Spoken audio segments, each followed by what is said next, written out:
नमस्कार दोस्तों, आपका स्वागत है लॉ एडवाइज में। मैं एडवोकेट यशवंत यादव।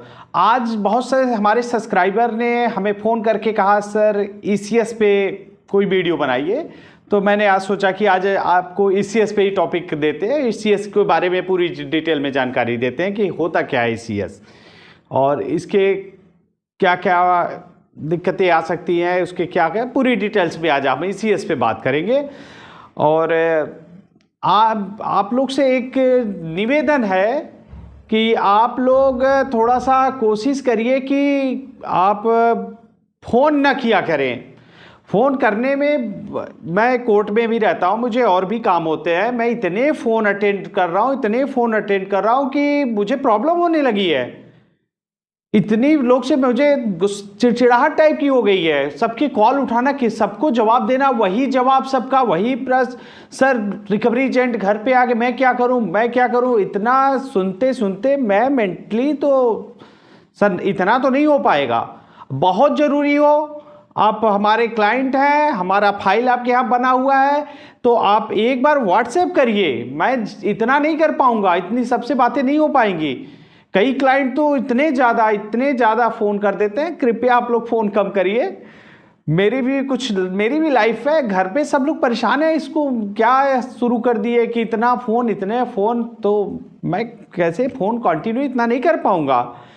चलिए ठीक है, जो भी है व्हाट्सएप पे मैसेज करिए और उसके बाद जो हमारा फाइल चार्ज पे करिए, आगे फॉरवर्ड करते हैं। मैं व्हाट्सएप पे अवेलेबल हूँ आपके लिए। और आज हम बात करेंगे ईसीएस पे। वैसे भी हमारी सब वीडियो पड़ी है, हर चीज़ पे टॉपिक में मैं आपको बता रहा हूँ, गाइड कर रहा हूँ, आपका सपोर्ट कर रहा हूँ। फिर भी आप हमारे ऐसा टेलीफोनिक जुड़ना चाहते हैं तो जुड़िए, कोई बात नहीं है। आपका फाइल बन जाएगा, फाइल नंबर से आपका फाइल नंबर रहेगा, फिर मैं आप कॉल करिए, हमारा नंबर, आपका नाम और नंबर पे फाइल नंबर सेव रहेगा, फिर मैं आपसे बात कर लिया करूँगा। लेकिन बात कम करने की कोशिश करिए, बहुत ज़रूरी हो तो करिए, ठीक है। अच्छा, आप चलिए ठीक है, जो हुआ। लेकिन अब मैं थोड़ा सा आज नर्वस हो गया एकदम। दिन भर वही बातें सुनते सुनते मैं मेंटली बहुत परेशान था। आज कई के सब्सक्राइबर को मैंने कुछ बोल भी दिया, डांट भी दिया, भाई बिना मतलब के फ़ोन ना करें। छोटी सी बात है उस पर भी फ़ोन, अरे इतना नहीं हो पाएगा। चलिए ठीक है, अब कंटिन्यू करते हैं। अब आज आपको बताएंगे ईसीएस। फिर भी हाँ, आज बताएंगे ईसीएस। ईसीएस क्या होता है? ईसीएस मतलब electronic clearing system. Electronic clearing system ये आया 2007 में। 2007 में ये आया। पहले इसकी धारा क्या होती है? ईसीएस वगैरह बाउंस हो जाता है तो उसमें होता है पेमेंट एंड सेटलमेंट एक्ट 2007।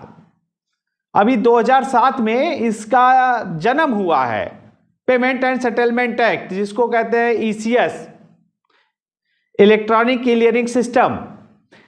पहले क्या होता था? पहले लोन दे देते थे, 10-12 चेक होते थे, माने जैसे 12 किस्त है, 12 के 12 चेक दे दिया जाता था और चेक वो लगाते थे, हर महीने वो क्लियर होता था। लेकिन अब सभी बैंक और एनबीएफसी सब क्या हो गई हैं? ऑनलाइन हो गई हैं। अब तो एनबीएफसी भी आ गया है। पहले तो एनबीएफसी नहीं रहा करती थी, अब एनबीएफसी आ गई है। एनबीएफसी आ गई तब से सब बैंक और एनबीएफसी ऑनलाइन हो गया है। तब ऑनलाइन हो गया तो ईसीएस का तब जन्म हो गया कि भाई अब सब ऑनलाइन है तो ईसीएस भी शुरू कर दिया जाए, तो ईसीएस का जन्म हो गया। यदि पहले कोई लोन लिए, अभी होम लोन लिए या फिर कोई लोन लेते हैं जिसमें 20 साल तक की आपकी ईएमआई जानी है, तो 20 साल की जानी है तो 240 चेक देने पड़ेंगे। अब अगर आप होम लोन लेते हैं 20 साल के लिए तो 240 चेक देने पड़ेंगे। तो उसके बाद बैंक में और एनबीएफसी सब ऑनलाइन हो गई, तो ऐसा न करते हुए वो सब क्लियर होने के अपडेट हो गया ज़माना। तो ज़माना अपडेट हो गया तो जो चेक का लेते थे, अब ब्लैंक चेक लेते थे, अब उसकी जगह पे उन्होंने ईसीएस शुरू कर दिया। अब क्या करते हैं? ईसीएस चालू हो गया है। अभी कभी भी आपको बैंक और एनबीएफसी से लोन लेते हैं तो आपके अकाउंट में ईसीएस मैंडेट कर दिया जाता है। ऑटो डेबिट भी उसे कहते हैं, नेच भी कहते हैं। और ईसीएस बैंक आपके अकाउंट से पैसे निकाल नहीं सकता, उसके पास पावर नहीं है, इसलिए उसको आपसे परमिशन लेना होता है। और परमिशन कहते कैसे हैं कि मैंने तो ऑनलाइन पेमेंट किया तो परमिशन कहाँ दिया? नहीं, ऑनलाइन पेमेंट किया तो भी ईसीएस मंडेट किया, नेच लगाया, ऑटो डेबिट लगाया। ऑनलाइन लोन दिया तो भी आपने परमिशन दिया है, बिना आपके परमिशन से पैसा कोई नहीं निकाल सकता। तो यदि आप ऑनलाइन परमिशन देते हैं तभी ऐसा होता है।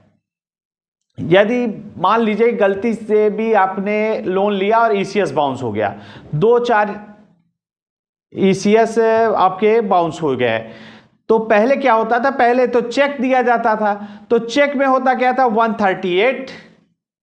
138 का केस होता था। और वो अब क्या, अब इलेक्ट्रॉनिक तरीके से पैसा दिया जाने लगा, तो उसमें बना दिया गया payment and settlement act 2007। Cheque bounce के लिए 138, पेमेंट एंड सेटलमेंट के लिए उसका छोटा भाई, उसका बड़ा भाई नहीं कहेंगे, उसका छोटा भाई, चेक बाउंस का छोटा भाई है, ये बड़ा नहीं है छोटा उससे।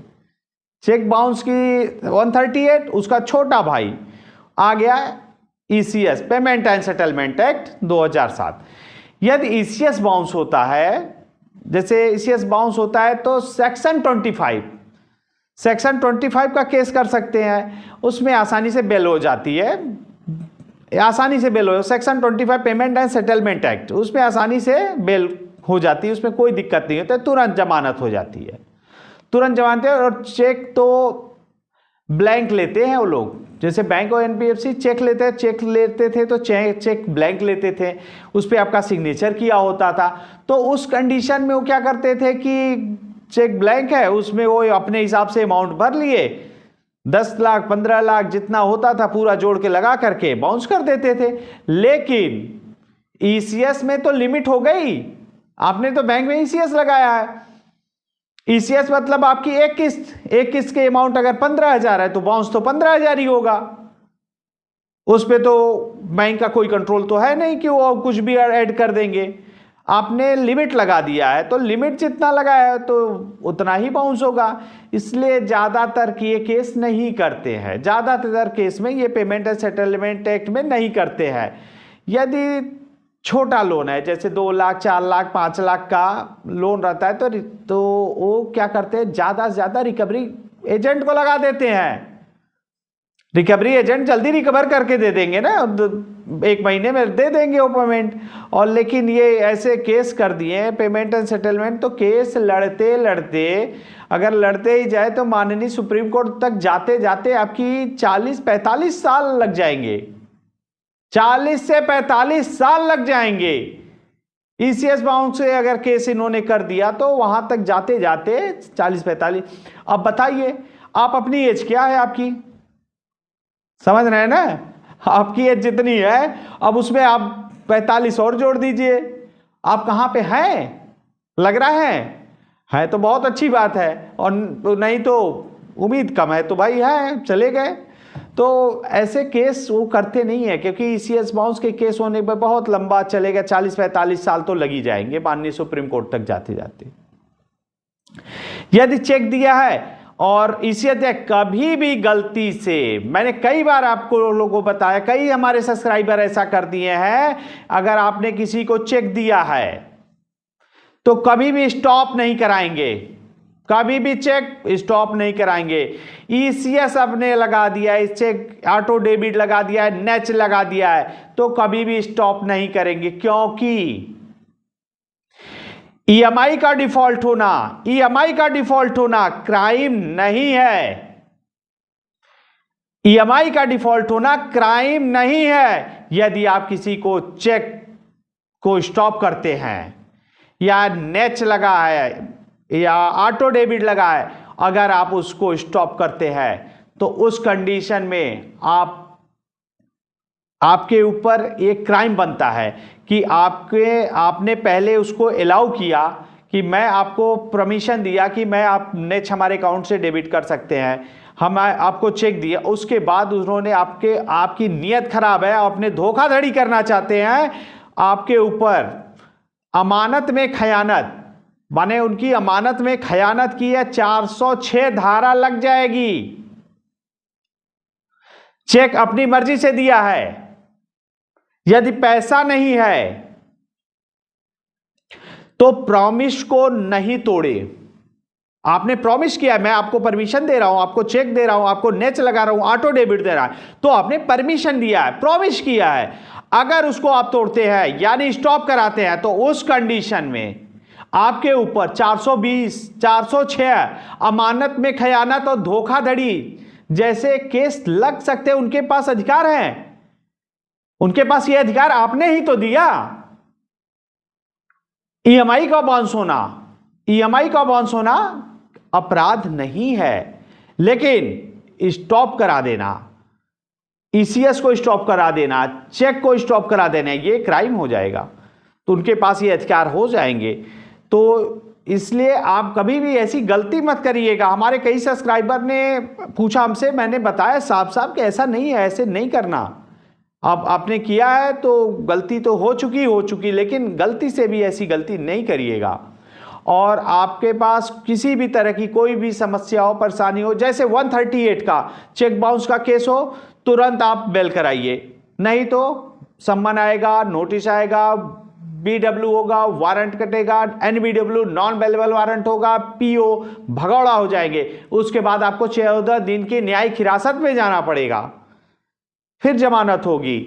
और सरफेसी एक्ट का 13(2) का नोटिस हो, 13(4) का नोटिस हो या डीएम साहब का नोटिस हो, अगर आपके पास ये कोई भी नोटिस आती है तो तत्काल आप हमसे व्हाट्सएप पे मैसेज करें, व्हाट्सएप पे मैसेज करें, कॉल नहीं, कॉल अब नहीं करना है, व्हाट्सएप पे मैसेज करिए।